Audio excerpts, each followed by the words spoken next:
This morning, we have the privilege of hearing from an enthusiastic member of the senior class who has great pride in this school, but more importantly, pride in herself. Growing up with a sister so close in age, Megan and I have always been extremely close. We did everything together as little kids, and as a result, there was an endless number of fights and competitions, but, unlike myself, Megan didn't care about who came out on top.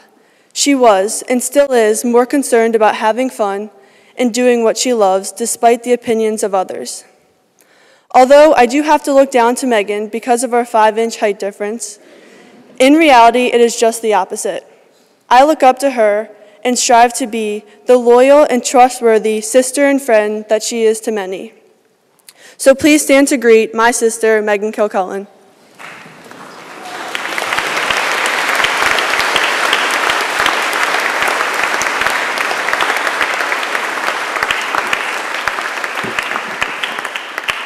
Thanks, Maria. Good morning, everyone, and welcome to all our visitors. Oh, thank you. Sit down. Okay, I'm going to begin with a poem called What If by Shel Silverstein from a book called A Light in the Attic.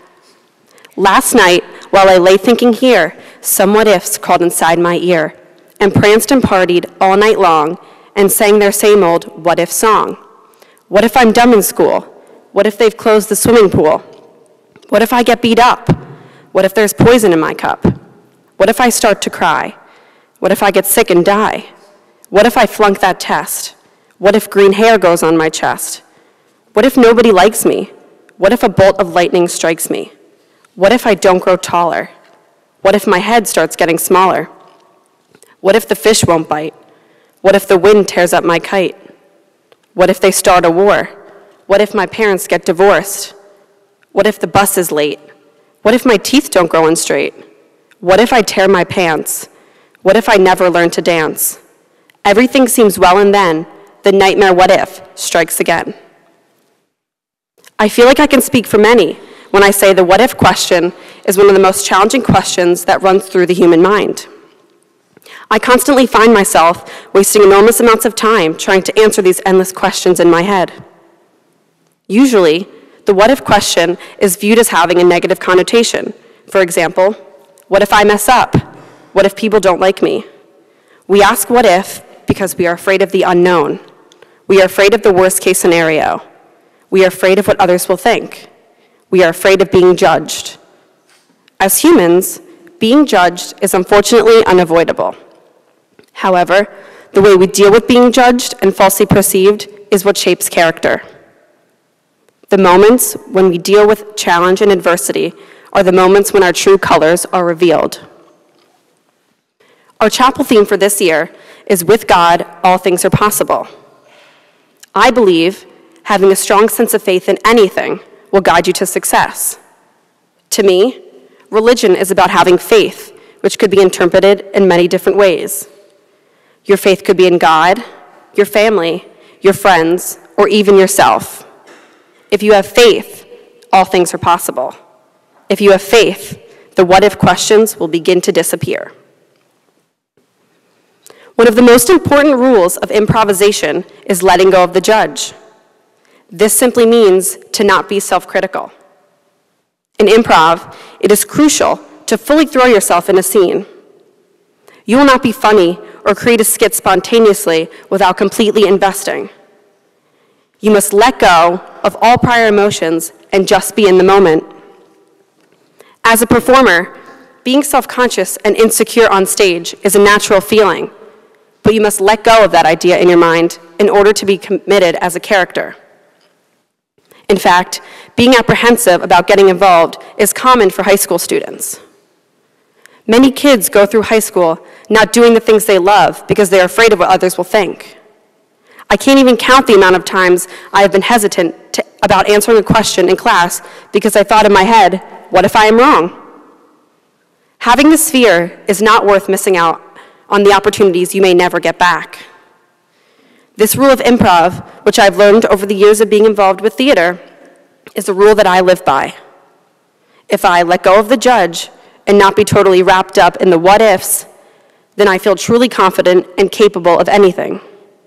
But like most things, this idea is much easier said than done. Last year, as a junior, I was in the fall play, which was a drama called 12 Angry Jurors. Just being a part of this cast and growing as an ensemble was my favorite memory of high school. After 12 Angry Jurors was over, the musical craze began. The conversations about auditioning for Seussical the Musical were taking place at every glance.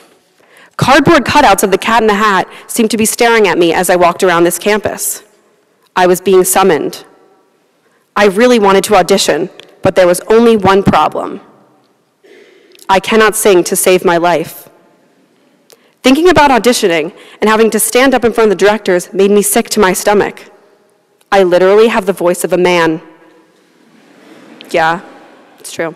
In lower school chorus, I was paired with Alec Fertel in a two-person section because our voices were deeper than the rest of the kids in the 2nd and 3rd grade. It was that bad. How was I, Meg Kilcullen, supposed to sing in a high school audition? With a lot of stress and what-ifs swimming around in my head, I thought long and hard for trying out for the show. I was afraid of embarrassing myself in front of Mr. Clay and Miss Spanks.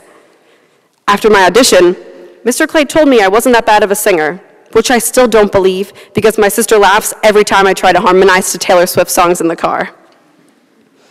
But if I decided not to audition, it would have been one of my biggest regrets. Seussical was an amazing show, and I had a blast playing Thing 2. Fortunately, Thing 1 and Thing 2 are creatures that don't speak, so I didn't have to pierce the ears of the audience members with my man voice. Despite being at battle with the what-ifs in my head prior to the audition and worrying about what others would think of me, I gained confidence during this stressful process. Auditioning for Seussical was one of my proudest moments because of the risk I took. Letting go of the judge that was on my back since 2nd grade was liberating. Not caring what people think helps guide us to be real and to be ourselves. But there are also many circumstances when it is important to care what others think, but it can't consume you. I believe it is important how people view your character and personality, but it should never prevent you from doing what you want and putting yourself out there.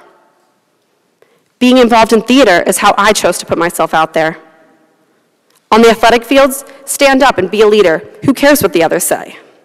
Be the first to answer a question in class. Volunteer to be involved in things. Taking risks is worth it. The what-ifs will always be around, but fighting them is key. Now is that I'm at the beginning of the end of my career at EA, the 13th year of being an Episcopal Academy student, I want to leave this idea behind.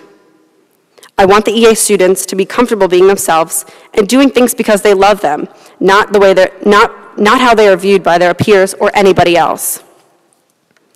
As much as I struggle with the what-ifs, if I keep the rules of improv in mind by letting go of the judge and just being myself, I know I am able to do anything. If I truly have faith in myself, I know all things are possible. A wise man by the name of Dr. Seuss once said, "Be who you are and say what you feel, because those who mind don't matter, and those who matter don't mind." Thank you.